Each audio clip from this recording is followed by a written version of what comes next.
शुरू होती है एक छोटे से गांव से, जहां पर आसमान से एक आदमी की बॉडी आकर वहां के नदी में गिरती है। तभी एक छोटा सा बच्चा उस बॉडी को देख लेता है। तभी उस बॉडी को उस गांव में लाया जाता है, पर उस आदमी में अभी भी जान बाकी थी। उसे काफी गहरे घाव लगे थे, इसलिए उसका इलाज चलता है और उसकी पूरी बॉडी में पट्टियां लगा दी जाती है। कुछ दिनों के बाद उस गांव में एक फेस्टिवल चल रहा था। तभी वहां कुछ आतंकवादी जैसे लोग आकर गांव के लोगों को मारने लगते हैं। वो सभी लोगों को बेरहमी से मार रहे थे, जिससे वहां पे अफरा तफरी मच जाती है। वो गांव वाले अपने देवता से गुहार लगाते हैं कि हमें बचाने के लिए किसी मसीहा को भेजो। अभी वो घायल इंसान, जो कि इस फिल्म के हीरो शाहरुख खान हैं, एक खतरनाक एंट्री के साथ उन हथियारधारी लोगों को मारते हैं। ऐसे मारते हैं जिसे देखकर गांव वालों में फिर से हिम्मत आ जाती है, जिसके बाद वहां के गांव वाले उसे अपना मसीहा मान लेते हैं। लेकिन मारने के बाद वो गांव वालों से पूछता है कि मैं कौन हूँ। तभी वो छोटा लड़का वादा करता है कि मैं बड़ा होने के बाद जरूर पता लगाऊंगा कि आप कौन हो। जिसके बाद कहानी शिफ्ट होती है 30 साल बाद। यहाँ हम एक मेट्रो में देखते हैं, जहाँ पर कुछ लड़कियां बैठी थी, जो आपस में इशारों में बातें करती है कि अब टाइम आ गया है काम को अंजाम देने का। अभी एक टनल में जाने के बाद वो ट्रेन अचानक रुक जाती है। तभी वो लड़कियां गन निकालकर उस ट्रेन को हाईजैक कर लेते हैं। तभी वहाँ पर मौजूद एक पुलिस वाला उनसे लोगों को बचाने की कोशिश करता है। तभी उनकी चीफ की एंट्री होती है, यानी शाहरुख खान की। वो उस पुलिस वाले को मार के एक जगह पे बांध देता है। फिर कंट्रोल रूम में फोन लगाकर ये कहता है कि ये पूरी ट्रेन मैंने हाईजैक कर ली है। अगर तुम लोगों को इस ट्रेन में मौजूद 300 पैसेंजर्स की परवाह है तो मेरी सारी बात माननी होगी। तभी बातचीत करने के लिए नर्मदा नाम की एक ऑफिसर को बुलाया जाता है। जब नर्मदा चीफ से बात करती है तो वो कहता है कि मुझे एग्रीकल्चर मिनिस्टर के साथ बात करनी है। वो एक गाना बजाता है और कहता है कि अगर ये गाना खत्म होने से पहले मिनिस्टर से मेरी बात नहीं हुई तो हर मिनट में एक पैसेंजर मारा जाएगा। और गाना खत्म होने से पहले वो मिनिस्टर वहाँ आ भी जाता है। चीफ उसे कहता है कि आपके एग्रीकल्चर मिनिस्टर होने के 5 सालों में टोटल 10,281 किसानों ने आत्महत्या की है। आखिर ऐसा क्यों हुआ? फिर वो कहता है कि अगर इन सब की जान बचाना है तो मैं एक अकाउंट नंबर भेज रहा हूँ,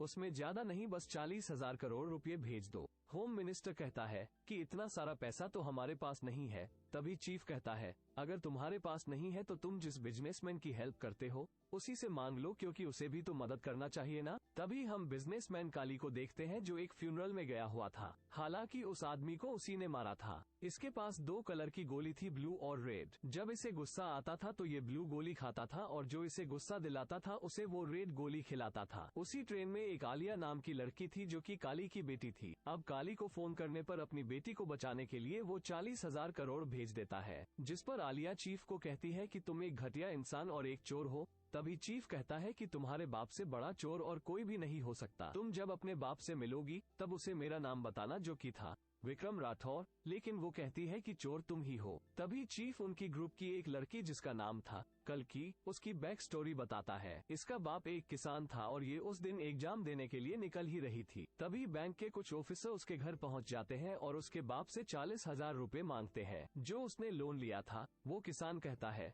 साहब मुझे 10 दिन का टाइम दीजिए, लेकिन वो उसे चप्पल से मारने लगता है। वो कहता है कि साहब मेरी बेटी के सामने मुझे मत मारिए। तभी वो उसका लुंगी भी उतार देता है। वहाँ के लोग कहते हैं कि देखो कितना बेशर्म इंसान है, अपनी बेटी के सामने नंगा खड़ा है। जिसके बाद वो लोग उस किसान की ट्रैक्टर को ले जाते हैं, जिसके बाद वो किसान अपनी बेटी को एग्जाम देने भेजता है और वो जाकर आत्महत्या कर लेता है। फिर अगले दिन वो ऑफिसर फिर से जाते हैं और कहते हैं कि ब्याज के पैसे बाकी हैं। ये कहकर कल्कि की माँ की मंगलसूत्र निकाल देता है। तभी कल्कि एक फावड़े से उस ऑफिसर को मार देती है और इसलिए वो चीफ के ग्रुप में थी। यहाँ पर नर्मदा एक प्लान बनाकर अपनी टीम के साथ वहाँ पे पहुँच जाती है, जहाँ पर वो ट्रेन रुकने वाली थी। लेकिन चीफ ने सारे पैसेंजर्स को वही मम्मी वाला मास्क पहना दिया था, जिससे उन ऑफिसर्स को वो लोग पहचान में न आए। और ऐसा ही होता है उनके साथ। आराम से वो सभी बाहर निकल आते हैं और उन्होंने ट्रेन में एक डमी के हाथ में मशीन गन लगा दिया था, जिससे उनको ऐसा लगे जैसे वो ट्रेन में ही हो। इसके बाद वो 40,000 करोड़ उन किसानों में बांट दिया जाता है जिन पर लोन चल रहा था। ये सारी बात नर्मदा काली को बताती है, जिस पर काली कहता है कि अपना टाइम भी आएगा। दूसरी तरफ चीफ अपना मास्क उतारता है और हमें पता चलता है कि ये तो काफी जवान है। दूसरी तरफ आलिया अपने बाप से कहती है कि उस हाईजैकर ने आपके लिए एक मैसेज भेजा है और वो है विक्रम राठौर। ये सुनकर काली थोड़ा टेंशन में आ जाता है। तभी हम चीफ को देखते हैं, जो कि एक महिलाओं के जेल का जेलर है, जिसका नाम है आजाद। इनके जेल को एक इनाम मिल रहा था, क्योंकि यहाँ के कैदी हैंडीकेप बच्चों के लिए नकली हाथ पैर बना के लोगों की सेवा करते थे। फिर हम चीफ की एक मुंहबोली माँ को देखते हैं जो चीफ को आजाद के नाम से बुलाती थी। वो आजाद की शादी करवाने के लिए एक लड़की के घर में जाते हैं, लेकिन वहाँ पे एक छोटी सी लड़की थी। वो कहती है कि मेरे मॉम से पहले तुम्हें मुझसे बात करनी होगी। अगर मेरी हाँ है तो ही तुम मेरे मॉम के साथ शादी कर सकते हो। यहाँ पर उसकी माँ और कोई नहीं बल्कि नर्मदा थी, जिसे देखकर आजाद काफी चौंक जाता है। बातों बातों में वो छोटी सी बच्ची को आजाद काफी पसंद आता है। जिसके बाद चीफ का अगला टारगेट था हेल्थ मिनिस्टर, जो कि जनता को बता रहा था कि मैंने बड़ी बड़ी सरकारी अस्पताल बनाई है, जहाँ पर सारे फैसिलिटीज उपलब्ध है और किसी को भी प्राइवेट अस्पताल जाने की कोई जरूरत नहीं है। लेकिन सच्चाई बिल्कुल उल्टा थी। वो कहता है कि कोई मुझे गोली भी मार दे तो मुझे प्राइवेट हॉस्पिटल नहीं बल्कि मेरे बनाए हुए सरकारी हॉस्पिटल में ले जाना। तभी दूर से चीफ का एक मेंबर स्नाइपर से उसके कंधे में शूट कर देता है। तभी तुरंत एक एम्बुलेंस आके हेल्थ मिनिस्टर को ले जाने लगती है। ये एम्बुलेंस भी चीफ की ही थी। उसे पास के ही एक सरकारी हॉस्पिटल में ले जाते हैं, जहाँ पर कोई भी फैसिलिटीज नहीं थी। यहाँ तक डॉक्टर भी कहता है हमारे पास ऐसी कोई भी चीज नहीं है जिससे इनका इलाज किया जा सके। अब डॉक्टर से सारी चीजों की लिस्ट बनाकर उन ऑफिसर के पास भेजा जाता है। नर्मदा कहती है कि ठीक है, मिनिस्टर की जान बचाने के लिए हम ये चीजें भेज रहे हैं। तभी चीफ कहता है कि ऐसा थोड़ी चलेगा, सिर्फ इसी हॉस्पिटल नहीं बल्कि सारे सरकारी हॉस्पिटल में ये सारी चीजें लगवाना होगा। इस बात पर नर्मदा मना कर देती है। तभी चीफ कहता है कि मुझे के जॉज से बात करनी है, वही ये सब कर पाएगा। उसे सबके सामने यह 3 साल पहले हुए कांड के बारे में सबको सच सच बताना होगा। काली के कहने पर वो सबके सामने सच कह देता है, जिससे उसके साथ कई मिनिस्टर्स का भी भांडा फूट जाता है। क्योंकि कुछ सालों पहले सरकारी हॉस्पिटल में कुछ बच्चों को लाया गया था जिनको कुछ वजह से सांस लेने में दिक्कत हो रही थी। वहाँ पर ऑक्सीजन सिलेंडर भी नहीं थे। तभी ईम नाम की एक डॉक्टर के जॉज से कहती है अगर यहाँ पे जल्दी से ऑक्सीजन सिलेंडर नहीं आए तो ये सारे बच्चे मारे जाएंगे। लेकिन वो कहता है कि इसमें थोड़ा टाइम लगेगा क्योंकि छोटी सी छोटी चीजों के लिए सबको कमीशन देनी पड़ती है और मुझे भी अभी तक कमीशन नहीं मिली है। वो कहती है कि मैं हेल्थ मिनिस्टर से कंप्लेन करोगी, कि जॉस कहता है कि हाँ जाकर करो ना, सबसे बड़ा कमीशन तो वही लेता है। ऐसे सब बातचीत करके वो जब सिलेंडर का इंतजाम करके हॉस्पिटल में वापस आती है तब तक सारे बच्चे मारे जा चुके थे और उल्टा ईम के ऊपर इसका इल्जाम लगाया गया, जिस वजह से वो भी चीफ के साथ मिल गई। ये सारी बात पता चलने के बाद वो सारे फैसिलिटीज सारे हॉस्पिटल में लगवा दिया जाता है, वो भी 5 घंटों के अंदर। लेकिन इस बार भी नर्मदा अपनी टीम के साथ उन्हें पकड़ने के लिए वहाँ पे पहुँच जाती है। फिर वहाँ पे एक अच्छी फाइट होती है। फाइट के दौरान नर्मदा चीफ के मास्क को खींच लेती है। वो उसका चेहरा तो नहीं देख पाए लेकिन उस मास्क में उसके बाल आ गए थे। डीएनए टेस्ट से पता चलता है कि ये कोई बूढ़ा नहीं बल्कि एक जवान आदमी है। फिर कुछ पेंटर्स को बुलाकर उसके मिले फुटेज से उसका स्केच बनवाने लगते हैं। फिर अगले दिन नर्मदा और आजाद की शादी थी तो नर्मदा अपनी एक ऑफिसर से कहती है कि अगर स्केच बन जाए तो मुझे कॉल कर देना। अब शादी के बाद रात में आजाद अपनी सारी सच्चाई नर्मदा को बताना चाह रहा था, लेकिन उससे पहले उसे ऑफिसर की तरफ से भेजे हुए स्केचेस मिल जाती है, जिसे देखकर नर्मदा आजाद पर गोली चला देती है। लेकिन तभी काली के गुंडे वहाँ पे आकर उनको उठा लेते हैं।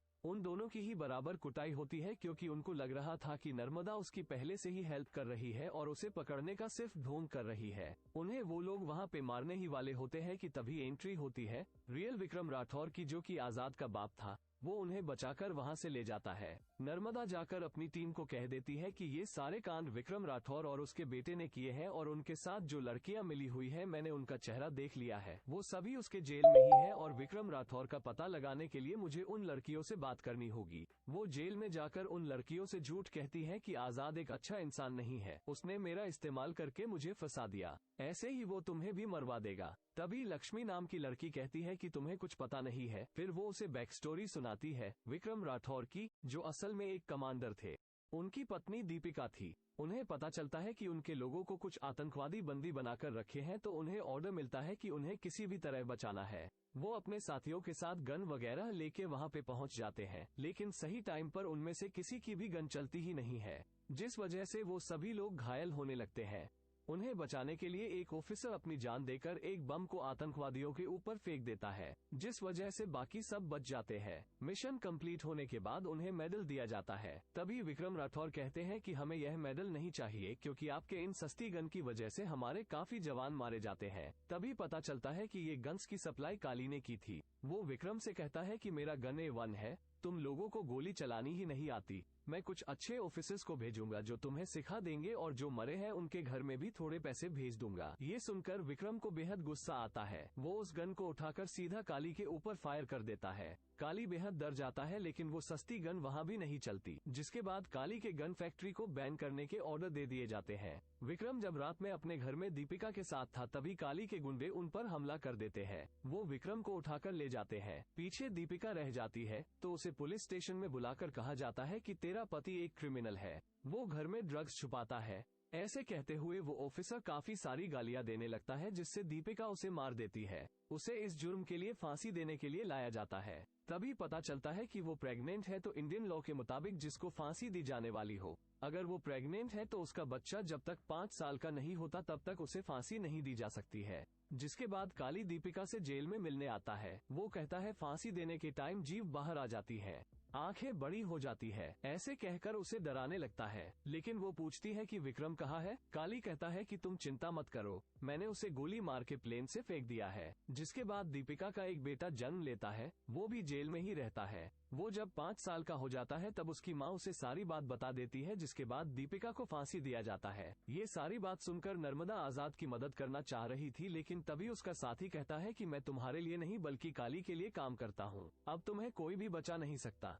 फिर वहाँ पे एक जोरदार फाइट होती है और टाइम रहते आजाद वहाँ पे पहुँच जाता है। वो नर्मदा को तो बचा लेता है, लेकिन लक्ष्मी मारी जाती है। जिसके बाद वो सब प्लान बना के काली के पास जो पैसे आने वाले थे उन सबको ये लोग चुराने जाते हैं। वहाँ पे भी अच्छी खासी फाइट होती है। ये लोग उस पैसे को तो चुरा लेते हैं, लेकिन विक्रम काली के हाथ लग जाता है। अब वहाँ पे उसकी काफी धुलाई होती है। तभी दूसरी तरफ आजाद न्यूज में लाइव आता है। वो कहता है कि हमारे कब्जे में एक महिलाओं की पूरी जेल है और इनकी जान बचाना है तो मेरी बात माननी होगी। उससे बात करने के लिए संजय दत्त को बुलाया जाता है। अब ये बड़ा हरामी टाइप का इंसान था, तो वो कोई भी बात न सुनकर उनके ऊपर हमला करवा देता है। लेकिन उस थाने के अंदर पूरी 6000 लड़कियां उनके ऊपर गोलियों की बारिश कर देती हैं, जिससे संजय दत्त को उसकी बात माननी पड़ती है। आजाद उससे कहता है कि मैंने यहाँ की सारे वोटिंग मशीन को चुरा लिया है, अगर तुम्हें ये वापस चाहिए तो तुम्हें कुछ फैक्ट्रीज को बैन करना होगा जो काफी पोल्यूशन फैला रही है। जिसके बाद कमिश्नर भी इस बात को मान लेता है और काफी सारी फैक्ट्रीज को बंद कर देते हैं और आजाद भी जाते जाते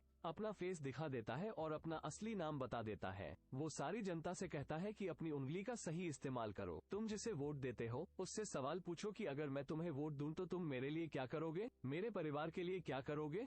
ऐसे ही बातें करने के टाइम काली को उसका लोकेशन मिल जाती है, जिसके बाद वो वहाँ पे पहुँच जाता है। फिर से वहाँ पे काफी अच्छी फाइट होती है। इसी बीच विक्रम की याददाश्त वापस आ जाती है। फिर आखिरी में काली को ठीक वैसे ही फांसी दी जाती है जैसे वो दीपिका को बता रहा था, मतलब कि जीभ बाहर निकलना, आंखें बड़ी हो जाना। और इसी के साथ ये मूवी यहीं पर खत्म हो जाती है। वीडियो पसंद आई हो तो चैनल को सब्सक्राइब कर देना दोस्तों। मिलते हैं अगली वीडियो में।